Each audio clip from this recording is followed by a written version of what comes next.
Assalamualaikum warahmatullahi wabarakatuh. We are from group number 1 and we are going to present our topic for today, which is Islamic Finance in Malaysia. And I'm Nur Farhana binti Zulkifli and I'm the presenter number 1. Hi, my name is Humaira Shuhada binti Isnin and I'm the second presenter. I would like to present the development of Islamic Finance in Malaysia. I am Nur Hazika binti Samsul Anwar. I'm presenter number 3 and I will explain about concept of Islamic Finance. Hi, my name is Zahid Sofian binti Nasifa and my name is Asmira binti Muhammad Fuzi, and we will presenting the challenges in Islamic finance. Okay, so I'll start with the introduction of Islamic finance in Malaysia. So in general, Islamic finance refers to the system of finance that complies with the Sharia law, which is Islamic law.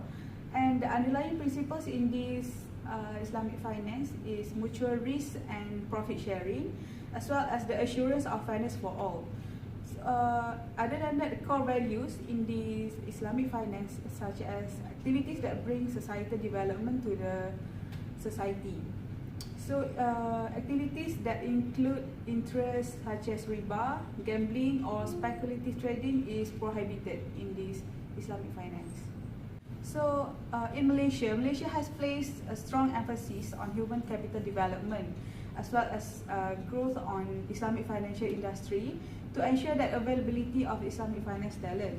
So Malaysia has become the most viable Islamic banking industries in the world for now.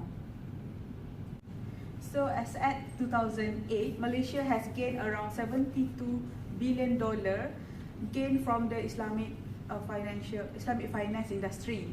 This is because of the rapid liberalization in Islamic finance industry. It has encouraged the foreign investor to come and make Malaysia as their destination to come and invest to conduct business.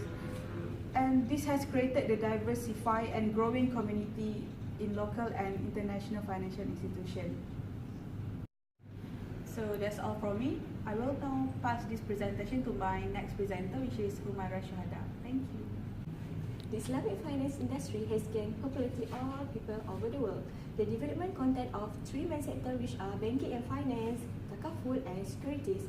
The holistic approach is divided into three phases. The first phase is beginning in 1983 and until 1992. The institution foundation being set, several legislations and being formulated. Bank Islam Malaysia was established in 1983.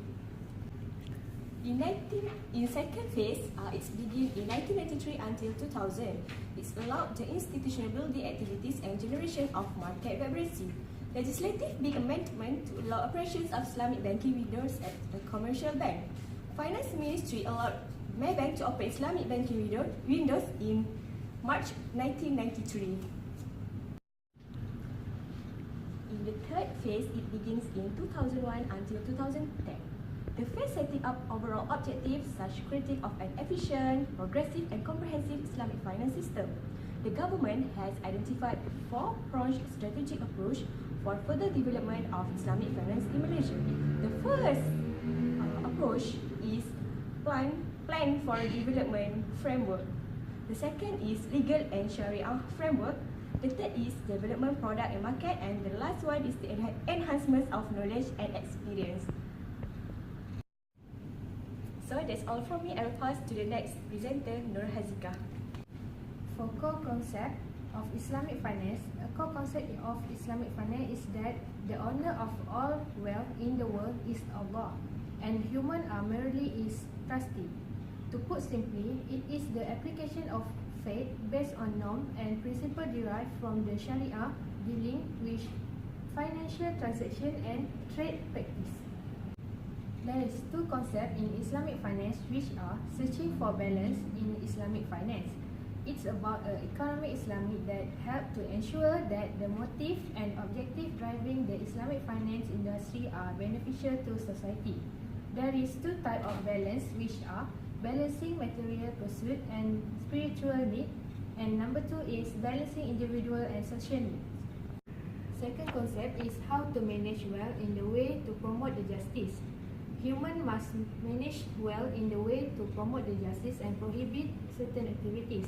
Islam allows for free market economy where supply and demand are decided in the market. At the same time, Islam directs the function of the market mechanism by imposing specific law and ethics that can promote the social justice. Social justice is the key concept of the Islamic industries. There are a few methods to manage the wealth, which are requiring zakat, prohibiting the riba or interest, encouraging share risk. The last is the key principle that Islamic finance follows are prohibit paying or charging the interest. Next is prohibit investing in business involved in prohibit activities and prohibit speculation. And the last is prohibit in uncertainty and risk is gharar. Okay, that's all from me, and I will pass to the next presenter. Next, I'll be explaining on the challenges in Islamic finance. Okay, the first challenges are lack of human capital. Qualified human resources play an important role in the development and success of any industry.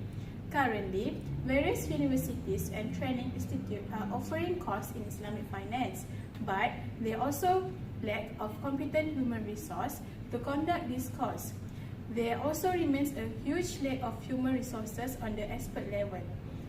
There remains a significant shortage of Sharia scholars who are well versed in Islamic finance.